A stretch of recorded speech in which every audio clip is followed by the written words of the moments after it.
বৰপেটা লোকসভা সমষ্টিত বিৰোধী দলে এটা ডাঙৰ ভুল কৰিলে, আচলতে মহাভুল কৰিলে। আৰু বিৰোধীৰ এই ভুলটোৰ বাবে কোনে পস্তাব লাগিব, কোনে অনুতাপ কৰিব লাগিব, সেই কথাটো নকৈ আমি ক'ব খুজিছোঁ কেৱল যে ভাৰতীয় জনতা পাৰ্টীৰ নিৰ্দেশত কোনোবা বিৰোধীৰ নেতাই এই কাৰবাৰবোৰ কৰিছে নেকি, সন্দেহৰ আঙুলি উঠে। কিয়নো বিশেষকৈ বৰপেটা লোকসভা সমষ্টিৰ আজিৰ মুহূৰ্তলৈকে যিটো ৰাজনৈতিক পৰিৱেশ, যিটো ৰাজনৈতিক বাতাবৰণ, সেই বাতাবৰণৰ পৰা স্পষ্ট হয় যদিহে বিৰোধী দলে মানে বিৰোধী ঐক্যমঞ্চই তাত সমান্তৰালভাৱে এজন প্ৰাৰ্থী দিলে হয়, তেতিয়াহ'লে সেই প্ৰাৰ্থীজন মানে বিনা প্ৰতিদ্বন্দ্বিতা বুলিয়ে ক'ব পাৰে, কোনো ধৰণৰ জটিলতা অবিহনে জিকি আহিলহেঁতেন। কিন্তু সেই কামটো তেওঁলোকে নকৰিলে। সুদীৰ্ঘদিন তেওঁলোকে মিত্ৰতাৰ নামত 13-14টা দল একেলগ হ'ল, মিটিং কৰিলে, ভোজ ভাত খালে আৰু শেষত মাত্ৰ এখন আসন দিলে ডিব্ৰুগড়ত লুৰিণজ্যোতি গগৈক। আৰু মন কৰিব দেই, লুৰিণজ্যোতি গগৈ ডাঙৰীয়াৰ কাৰণে কংগ্ৰেছ বা বিৰোধী দল অখিল গগৈ প্ৰত্যেকেই তাতে প্ৰচাৰ চলালে। এতিয়া মন কৰক, লুৰিণজ্যোতি গগৈৰ নিৰ্বাচনী শেষ হোৱাৰ পিছত বাকী 13টা সমষ্টিত কংগ্ৰেছৰ হৈ প্ৰচাৰ চলাবলগীয়া হ'ল অখিল গগৈ আৰু লুৰিণজ্যোতি গগৈয়ে। ইয়াৰ পৰা কি বুজাব খুজিছোঁ নিশ্চয় কোৱাৰ প্ৰয়োজন নাই। কিন্তু আমাৰ ডিকে বিভক্তৰ কথা হ'ল, এখন চিটৰ কাৰণে কিয় ইমান আঁঠু কাঢ়িবলগীয়া হ'ল, ইমান তললৈ যাবলগীয়া হ'ল? জাতীয়তাবাদী চিন্তা, জাতীয়তাবাদী চেতনা, জাতীয়বাদী হুংকাৰ বা জাতীয়তাবাদী যিটো সপোন লৈ লুৰিণজ্যোতি গগৈ এখন যুদ্ধ ঘোষণা কৰিছিল, সেই যুদ্ধখন ইমানতে ইতি পৰিব নেকি, এই প্ৰশ্নও কিন্তু উত্থাপন হয়। কিয়নো কৈছোঁ, বৰপেটা লোকসভা সমষ্টিত যদিহে বিৰোধী ঐক্যমঞ্চত এজন প্ৰাৰ্থী থাকিলহেঁতেন, আজি এই শুই থকা ফণীভূষণ চৌধুৰীয়ে জয় হ'ব নোৱাৰে। এতিয়া কিন্তু জয় হ'ব, জয় হোৱাৰ পূৰা মাত্ৰাই সম্ভাৱনা আছে। এইকাৰণে সম্ভাৱনা আছে কাৰণ অৰুণোদয় বাইদেউসকল আছে, লাখপতি বাইদেউসকল আছে, বিজেপিৰ টকা আছে, ধন আছে, জন আছে, সংগঠন আছে। মনোৰঞ্জন তালুকদাৰ, CPMৰ মনোৰঞ্জন তালুকদাৰ, আনহাতে দুলু আহমেদ নিৰ্দলীয় প্ৰাৰ্থী, তেওঁলোকে এটা আহুকালৰ সৃষ্টি কৰিছে। কাৰণ মনোৰঞ্জন তালুকদাৰ আৰু দুলু আহমেদ দুয়োগৰাকীৰে তাত এটা ভিত্তি আছে, তেওঁলোকক মানুহে আদৰি লৈছে। দুলু আহমেদক একাংশই আদৰি লোৱাৰ বিপৰীতে মনোৰঞ্জন তালুকদাৰৰ শিক্ষা দীক্ষা অৰ্হতা বা মনোৰঞ্জন তালুকদাৰৰ সামগ্ৰিক যিটো চেতনা চিন্তা, তেওঁৰ সততা, তাকো মানুহে আদৰি লৈছে। আৰু বৰপেটা লোকসভাৰ সমষ্টিৰ অন্তৰ্গত কেইবাটাও বিধানসভা সমষ্টিত CPMৰ ভোটাৰ যথেষ্ট আছে। এতিয়া যদি লোকসভা সমষ্টিত দুলু আহমেদ বা মনোৰঞ্জন তালুকদাৰ যিকোনো এজনক দিলেহেঁতেন বিৰোধী ঐক্যমঞ্চই, অনায়াসে কোনো জটিলতা নোহোৱাকৈ জিকিলেহেঁতেন। কিয়নো ফণীভূষণ চৌধুৰী শুই থকা মানুহ, তেওঁ আহিবই খোজা নাছিল।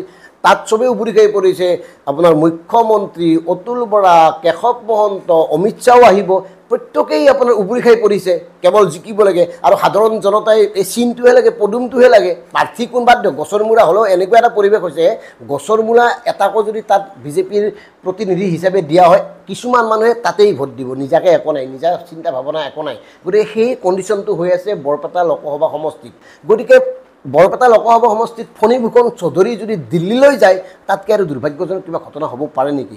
আনহাতে কংগ্ৰেছৰ দীপবায়ন, তাত কংগ্ৰেছৰ ভেটি এটা আছে, কিন্তু দীপবায়নৰ গ্ৰহণযোগ্যতা মনোৰঞ্জন তালুকদাৰ আৰু দুলু আহমেদতকৈ কম। আনহাতে দীপবায়নৰ প্ৰচাৰ কাৰ্য যদি মন কৰে, দীপবায়নে নিৰ্দিষ্ট কেইটামান সমষ্টিত বাহিৰে বাকী ক'তো প্ৰচাৰ চলোৱা নাই।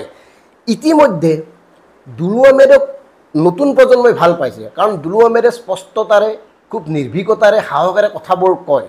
তেওঁ যুদ্ধ কৰে, এক ধৰণৰ যুদ্ধ কৰে, আৰু যুদ্ধ কৰে কাৰণে, আৰু তেওঁৰ মতলবটো হ'ল তেওঁ নতুন প্ৰজন্মক লগত লৈ ৰাজনীতি কৰিব খুজিছে, আৰু সেইকাৰণে নতুন প্ৰজন্মই তেওঁৰ প্ৰতি আকৃষ্ট হৈছে।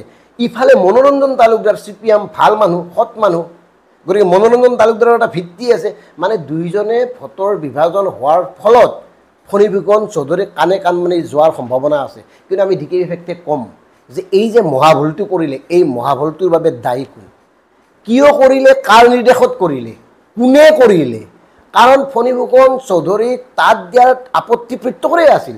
আনকি বঙাইগাঁও সমষ্টিৰ অসম গণ পৰিষদৰ একাধিক লোকৰো মানে আপত্তি আছিল যে ফণীভূষণ চৌধুৰীক দিব নালাগে, কিন্তু ফণীভূষণ চৌধুৰীক এইকাৰণে দিয়া হ'ল, তাৰ পৰা উপনিৰ্বাচন হ'ব, উপনিৰ্বাচন হ'লে তাৰ পৰা ডক্টৰ হিমন্ত বিশ্ব শৰ্মাই নিজৰ মানুহ এজন মানে লৈ আহিব বিধানসভালৈ, আৰু অনাগত 26 চন পৰ্যন্ত তেওঁ পুনৰ তেওঁৰ মানুহখিনিক লগত লৈ মুখ্যমন্ত্ৰীৰ হোৱাৰ গোটেই পৰিকল্পনাটো প্ৰস্তুত কৰিছে।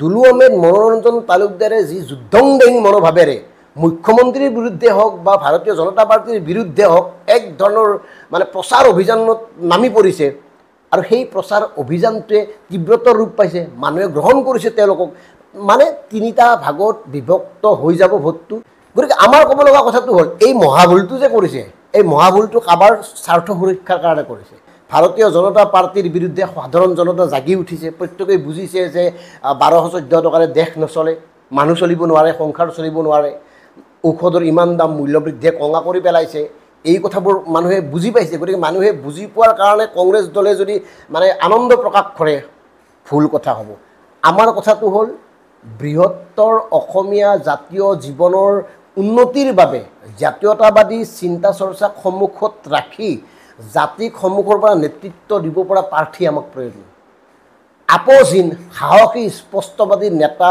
আমাৰ নেতা হোৱাটো আমি বিচাৰোঁ আমাৰ প্ৰতিনিধি হোৱাটো বিচাৰোঁ অসমৰ ভাৰতবৰ্ষৰ সচেতন লোকসকলে তেনেকুৱা প্ৰাৰ্থীকেই মানে প্ৰক্ষেপ কৰাটো বিচাৰে কিন্তু আমাৰ কি কৰি আছে গতিকে বৰ দুখৰ বিষয় বৰ লজ্জাজনক বিষয় আৰু দুৰ্ভাগ্যজনক কথা যিখিনি সময়ত কংগ্ৰেছ দলে বিৰোধী ঐক্যৰ নামত মিটিঙৰ পিছত মিটিং কৰিলে মাত্ৰ এখন আসন চিট এৰি দিলে আৰু তাৰপিছত বিদ্ৰোহৰ উকমুকনি ইতিমধ্যে এই যে বিদ্ৰোহৰ উকমুকনিটো এই বিদ্ৰোহৰ উকমুকনিটো কিন্তু আৰম্ভণিৰ পৰাই আছিল দুলু আহমেদে আৰম্ভণিৰ পৰাই কৈছিল যে বৰপেটাত তেওঁলোকে খেলিবই আনকি দুলু আহমেদে আৰু এটা গুৰুত্বপূৰ্ণ কথা কৈছিল মই বাৰে বাৰে দুলু আহমেদৰ কথাটো এইকাৰণে কৈ আছোঁ দুলু আহমেদে প্ৰথম বিদ্ৰোহ কৰা মানুহ জাতীয় পৰিষদত কংগ্ৰেছতো তেওঁ এৰি গুচি আহিছিল আৰু তেওঁ এটা কথা কৈছিল যে মনোৰঞ্জন তালুকদাৰক যদি বিৰোধী ঐক্য মঞ্চৰ প্ৰাৰ্থী হিচাপে বৰপেটাত প্ৰক্ষেপ কৰে তেতিয়াহ'লে তেওঁ নিৰ্বাচন নেখেলে বৰপেটাত তেওঁ মনোৰঞ্জন তালুকদাৰক সহায় কৰিব এইটো তেওঁৰ মহানুভৱতা প্ৰকাশ পাইছে তেওঁ লক্ষ্য উদ্দেশ্য প্ৰকাশ পাইছে কিন্তু এই তত্ত্ব এই মৰ্ম এই অৰ্থ নুবুজি ভাৰতীয় মানে বিৰোধী ঐক্য মঞ্চই